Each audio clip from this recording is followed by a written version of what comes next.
Hello, friends. Welcome to the Ancient Health Podcast. I'm your host, Dr. Chris Motley, and today we're going to do something a little bit different. We're going to be answering your questions that you sent in about Lyme disease. So remember to subscribe to this channel if you love this information and click on the bell so that you get reminded every time a new episode is out. So we want to talk about Lyme disease. And the reason that it hit home for me is because I had Lyme disease. And Lyme disease is an infection state that can bring you to your knees. It is an infection comprised of different types of microbes, bacteria, parasites, and even some viruses.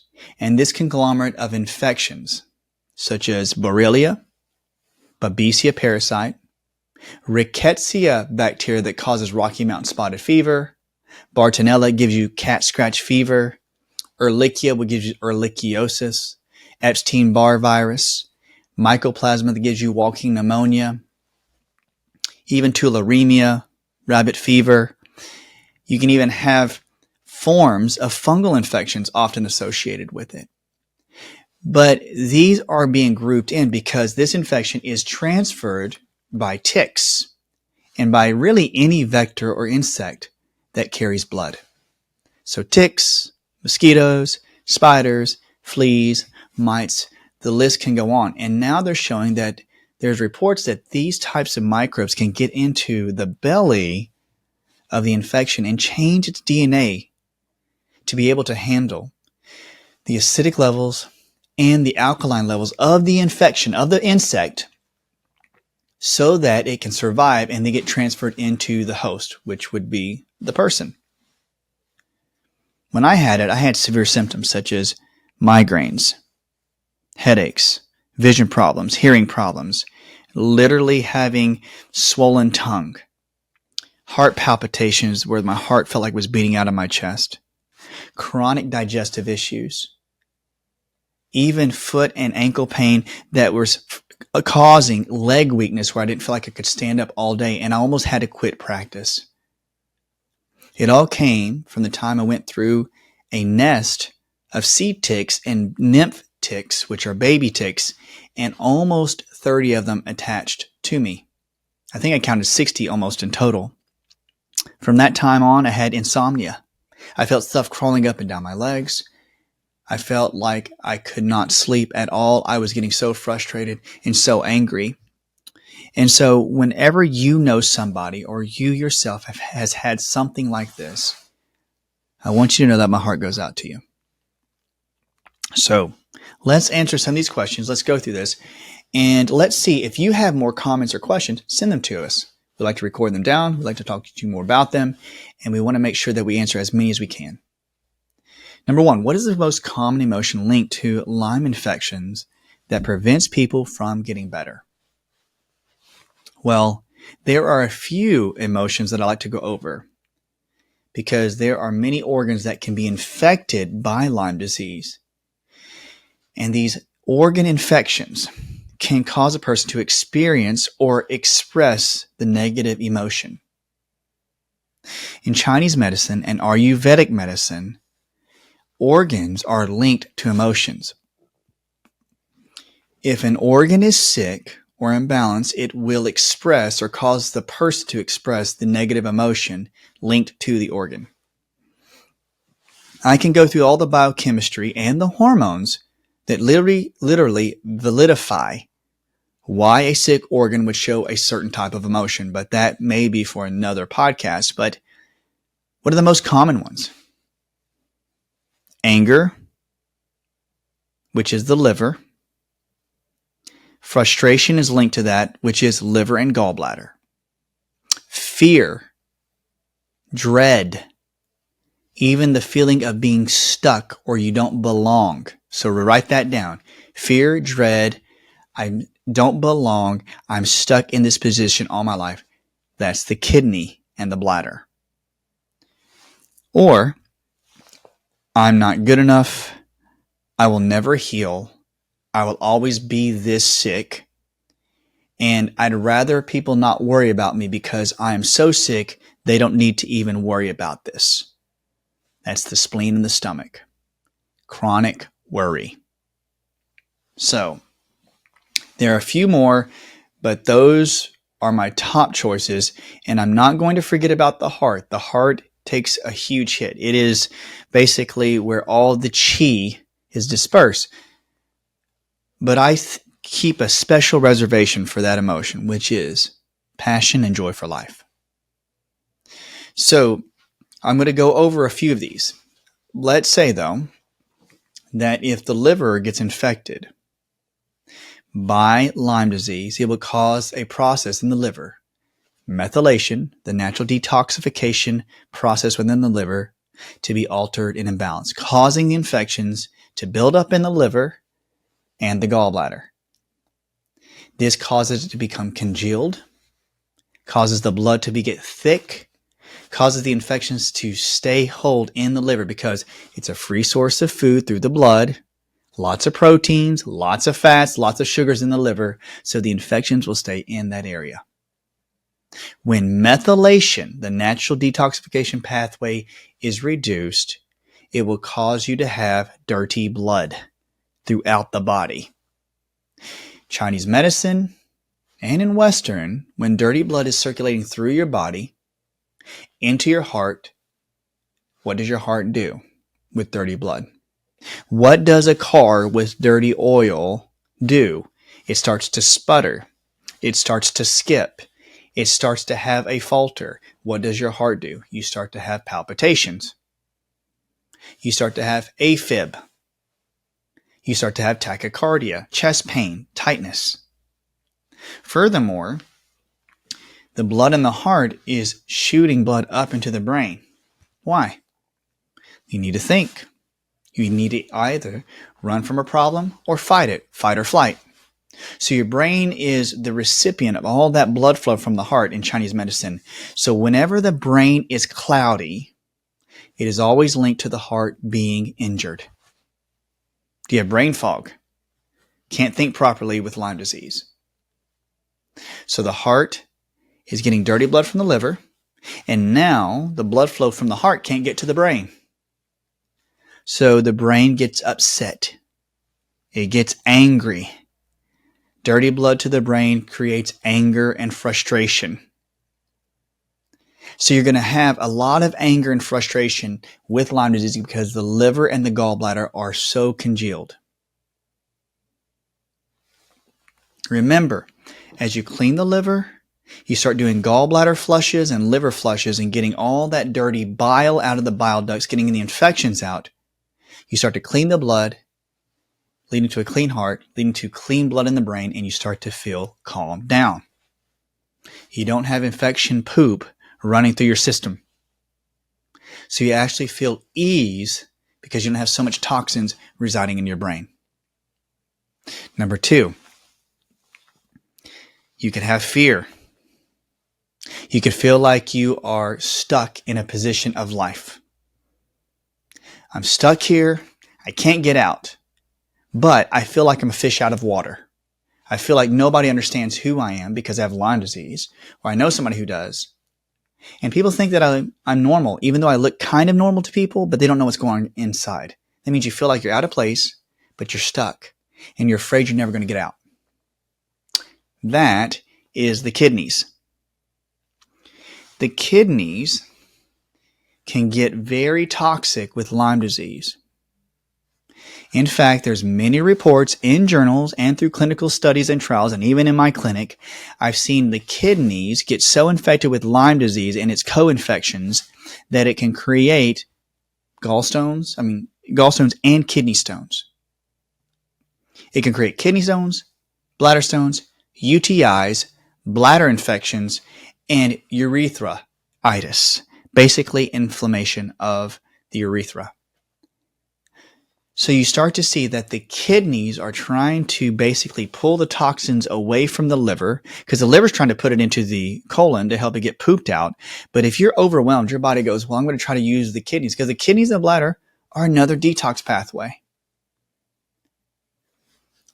But the kidneys, if they get infiltrated with these infections, It has been shown through research that many of the spirochetes in Lyme disease love to take hold within the kidneys and the bladder. There are many reports that have shown with biopsies that spirochetes love to hang out in the bladder. They'll infect those two areas, kidney, bladder. So when a person has this is really interesting. The kidneys are up in the flanks. The area is right below your ribs. They are right near the area where your hip flexors are attached to your spine. So when the kidneys get tired and sick, it injures the kidneys, which injures the muscles that are right beside them, the hip flexors. The nerves get irritated, and what do the hip flexors help you do? They help you move forward. It helps make your legs propel forward. Literally, your kidneys can paralyze or stiffen up the muscles that help propel your hip movement forward, which would make you psychologically and physically not want to move forward in life. You may think it sounds unusual and unorthodox, but I see it every single day in my office, and I'm telling you, that's what the research and clinical experience is showing. So if you can't move forward because your hips are too stiff, if you feel stuck and standing in one place, then that is the emotion of the kidney. The next one, stomach and spleen. The stomach is receiving the food. The spleen is the big lymph node on the side of the stomach. It's helping filter the infections and toxins that are coming through the digestive system. It also helps filter a lot of the lymph nodes or the lymph fluid. And it helps with the creation of white blood cells and even red blood cells. That's what the spleen does. It does so much. Now, the spleen and the stomach, if you have an injury, if you have Lyme disease or any type of its co-infections in your stomach, you better believe that your spleen is going to take most of its time trying to filter the stuff out of your stomach. Why? Because your stomach knows it needs to have the strength to absorb nutrients, to put it into your body so you get strength. Your spleen is going to work overtime.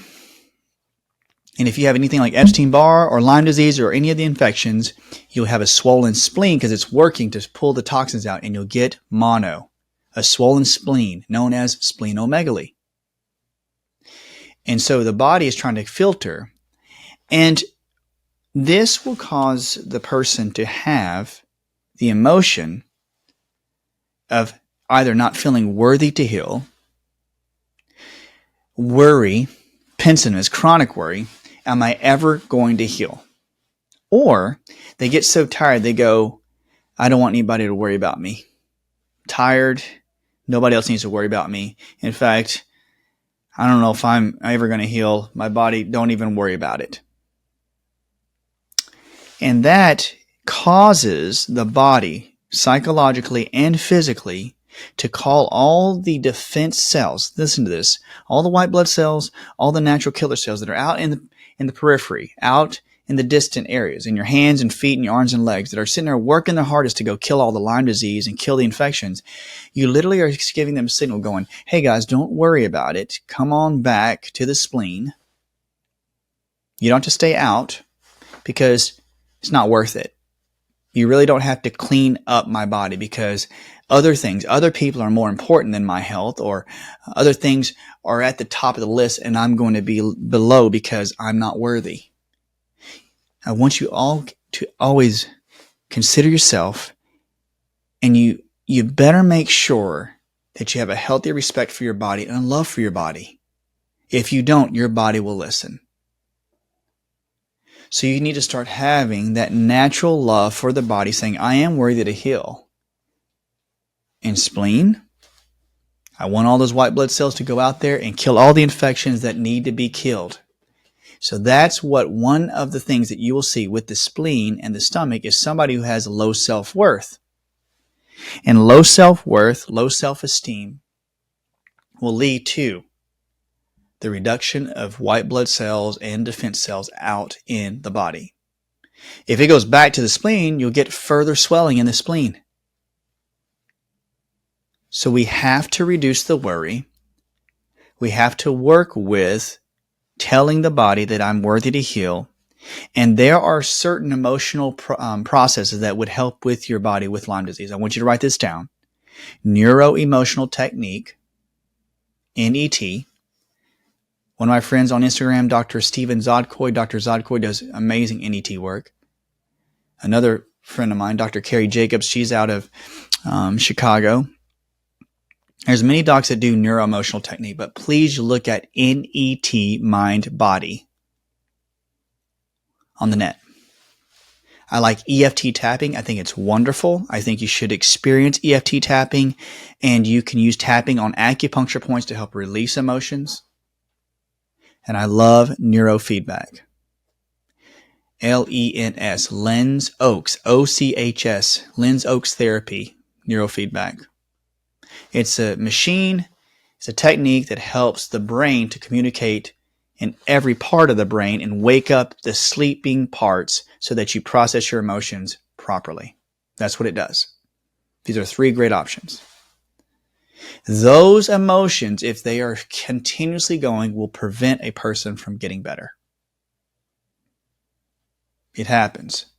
So if you experience the worry or the pensiveness, the chronic fear or being stuck, or anger, then those organs are infected.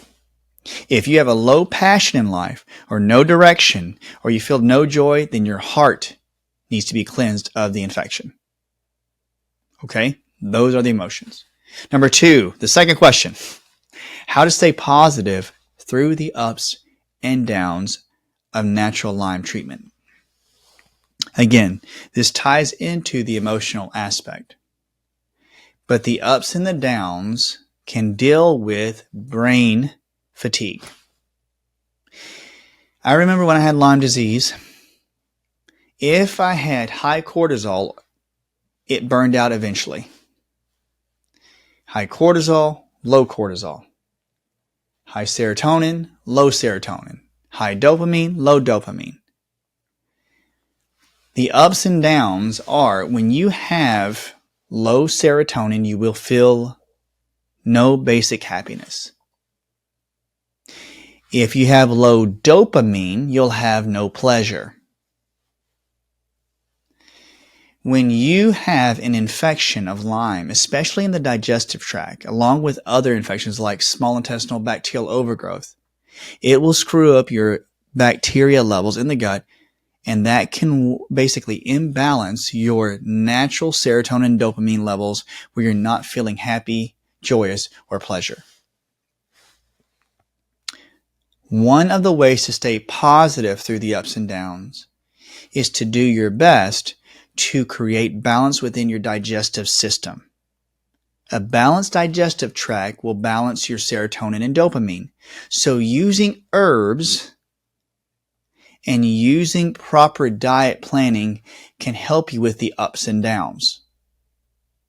So I love to use things such as cat's claw supreme, Japanese knotweed supreme. I also love to use cryptolepis. Those are 3 of my choices, and I love Hutanya too. Hutanya. If you look into those 4, those are used extensively for Lyme disease. They help the body with cleaning out the infections of Lyme throughout the gut. And if you can start to use them, you don't have to use all of them at the same time, but if you can use them or find out how to use those, you'll start cleaning the digestive system out. You reduce your sugars. You use a low sugar, an anti-inflammatory type diet. Some people use carnivore, but some people have alpha-gal, which is a condition where they can't tear apart the beef, and it causes an inflammatory response, a huge allergic response.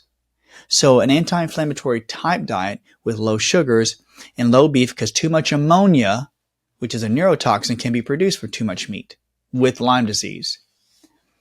But I want you to do a low inflammatory diet, and that will help you with the ups and the downs. Most people say it's a positive mental attitude. I do believe that. But when it comes to Lyme disease, you need to use the herbals and the diet to help balance the digestive tract. You need to get your bacterial levels, like a good probiotic, and get your bacterial levels checked and see if a probiotic is needed. And truly, breath work. breath work and emotional techniques like I just mentioned before, NET, EFT tapping, neurofeedback, and breath work will help you with the ups and downs. Some people incorporate other things like CBD, cannabinoids. Others use certain types of kava. They'll use good mushrooms. I like mushrooms. I think they're great. I'm talking about reishi, maitake. We're talking about turkey tail, agarikon. Those are different kinds of good mushrooms that will help with the ups and downs. These are just options. But please look into using like host defense mushrooms. Now, these will help with the inflammatory processes. So remember that. Use good mushrooms to help with the ups and the downs. So we have diet, emotional techniques, breath work, time with friends. Do not get isolated. Do your best to stay in movement with daily walks. And for goodness sake, please watch things that make you laugh. You have to laugh as much as you can, not hysterically, but true laughter. Hope that helps with that, to stay positive. Now, does autophagy help Lyme disease? It does. Autophagy is the process where the cells, if you go into a fasting state, your cells will not have to process foods or sugars or starches or carbs, and so it turns into a self-recycling system. It'll actually go internally into the cell and start to recycle all the toxins within the cell and use those components of toxins and literally convert them into usable parts within the cell, like a recycling system. A Japanese scientist did a research on autophagy and won a Nobel Prize for it. Now, autophagy helps Lyme disease in certain ways. Now, certain individuals do certain forms of fasting so that they can actually clean out their cells of the Lyme toxins. If the Lyme is within the cell, if it's inside your cell, even like Babesia gets in your normal cells, it gets in your red blood cells, it can tear them apart. But autophagy is when your body tries to help break down the natural toxins.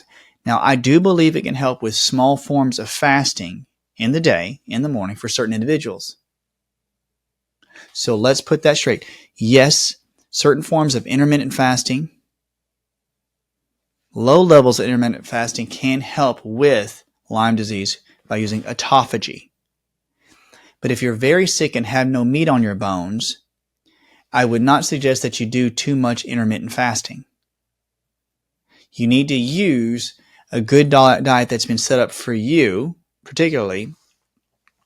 Maybe it's a Pritikin diet, a diet that has the type of protein you can eat, and low-level inflammatory foods. And when I say that, you have to find and research which foods that you have allergic responses to by using like a good allergy test, like Dunwoody Labs or ALCAT. But you have to find out which ones do not work with your body. And you need to use food as medicine. But I would not necessarily try to use too much fasting if you're really thin or not very, like you don't get enough calories. You have to get calories to be able to support your body during this time. So I believe autophagy can help in many, many ways. But if you have Lyme disease, remember, you're going to have to keep supporting your body with good nutrients throughout this time. You're going to have to use good herbals, and you can use good therapies to help clean them out, especially frequency medicine. I love red light therapy, laser therapy, red laser therapy, yes, that helps kill off infections or help cleanses the body from the infections. And I love using microcurrent technology to help kill off the infections. Like there's a technique or a machine called an IMAET, an IMATE, and it's amazing. Look into that, IMATE. But there are many microcurrent machines, and Google that help with killing off infections. Now, you have to be very careful because you don't want to kill it off too quickly through microcurrent electrical activity or current. But I'm saying this, using that with a proper diet and herbals can help really clean the body, where you don't have to necessarily fast too much. I know people feel better when they fast because they're not having to process too much food because their gut's so tore up. I get that. But again, you still need to make sure you have the nutrients running through the system. So you have to create that healthy balance. Next question. What healing modalities do you do for Lyme disease? I guess I just answered that. So I'll answer this hopefully simply and easily. Number one, I love using good herbals. I want you to write these down if you guys want to have a list. I'm going to give this simple list. I love herbs such as Japanese knotweed, cat's claw, hutania, cryptolepis. I love Artemisia. Those are some of my top 5 choices for herbals. The next thing is homeopathics. I love and endorse Desbio, D-E-S-B-I-O, homeopathics. And they have formulas like the SSR, Series Symptom Relief boxes that you can take to help you with Babesia, Borrelia, Rocky Mountain Spotted Fever, symptomatology. Like treats like. The homeopathics help the body recognize, or it's a telephone call to the body to recognize what infections are hiding. It helps remind your body of what the symptoms are, because if your body doesn't know what the symptoms are, literally it forgets, it tries to push it away, it'll allow that infection to stay in the body. You have to remind the body and allow the body to experience it through the homeopathic, like a telephone call, waking you up and going, oh, that is what I have going on in my body. I pushed it away and try to forget about it. And you're reminding it with that homeopathic saying, no, this is what Rocky Mountain Spotted Fever is. This is what Borrelia is. This is what Babesia is. And you take that and you start to see that it loosens it up. I love using the homeopathic and then using the herbs to help clean them out as well. I love microcurrent technology. I love frequency medicine. There are many great machines out there. I want to say this simply. Look up and research microcurrent technology with infection healing. The iMate machines, I'm not endorsing them, but they have a good machine. I use old school microcurrent system to help with using frequencies to clean up the infections. I love radionics. Look into radionics in infection therapy or basically balance. These are really good technology. There are some that are overseas that are being used with microcurrent and radionics that are so good at helping using the frequencies to clean the infection. I love red light. I love infrared. And I love violet light therapy. Violet light therapy, whether it's in a booth, whether it's a box, whether it's in a laser, to help clean up infections in those areas where they're deep in the tissue and maybe where an herb or a tincture cannot go kill them off.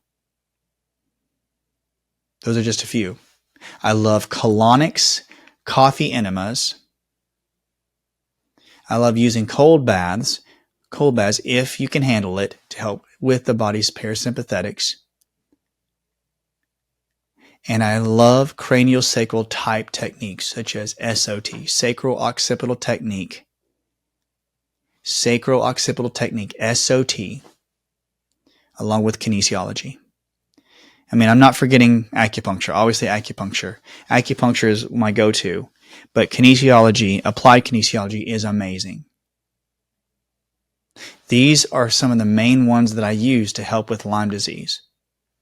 Now, that's in the alternative medicine world. But remember, I want you to look for those deep hidden areas of Lyme. If you suspect you have Lyme, you want to make sure you have good testing. Check this out. IGeneX, IGENEX. IGeneX out of California is a great lab for Lyme. And I like DNA Connections with an X, CONNEXIONS. They have a really good urinalysis test. Those are just top 2 that I think that are good, do well. There's some in other countries, but for this purpose, I would say look into IGeneX or DNA Connections out of Colorado. You need to make sure you have proper testing. If you have any type of parasites that are along with Lyme disease, go to parasites.org and use theirs to help find out if there's any infections or toxins in the gut that could be accentuating the Lyme disease. There's formula LSF 1, 2, 3, 4, 5. They help with Borrelia, Babesia, Bartonella with parasites. There's a mixture of great herbs. And you can go to their website, regenxnaturals.com, regenxnaturals.com.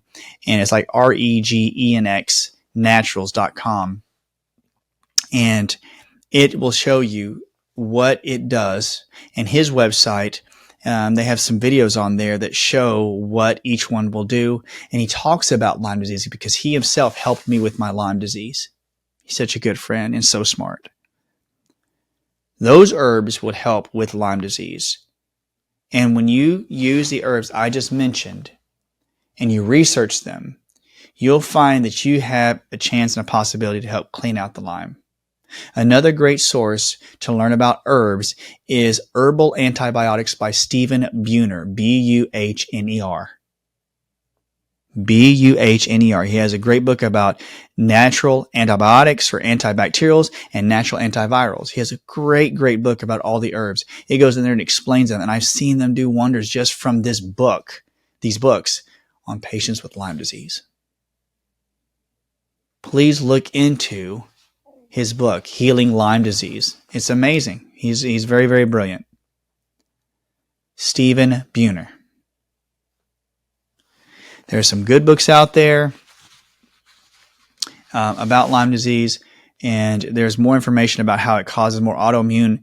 But I am going to be a testament that I've been cleaning Borrelia and Babesia out of my body, and thankfully my signals don't show. But I'm always on the hunt to find out if I had any more parasites or any type of Lyme-related infections that are lingering in my body. I take a lot of good herbs. It could be because I want my body to stay healthy, because I don't want anything to ever come back.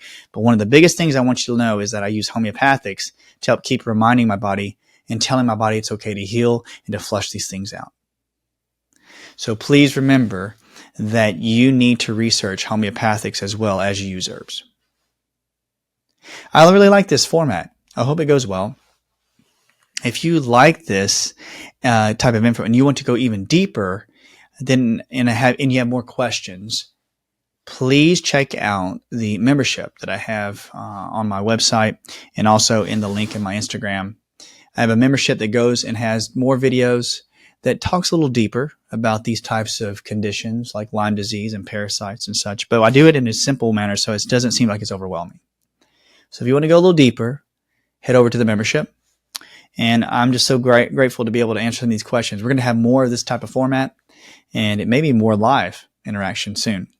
So everybody out there, I'm so thankful. If you have more questions about Lyme disease, remember, you can also send us some comments, send us some questions here on the podcast. Remember, like and subscribe, give us a thumbs up. And if you know anybody with Lyme disease and want to get this information to them, just forward it over to them. Really appreciate it. From all of us here at the Ancient Health Podcast, I'm thankful for all of you. Have a blessed day. Take it easy.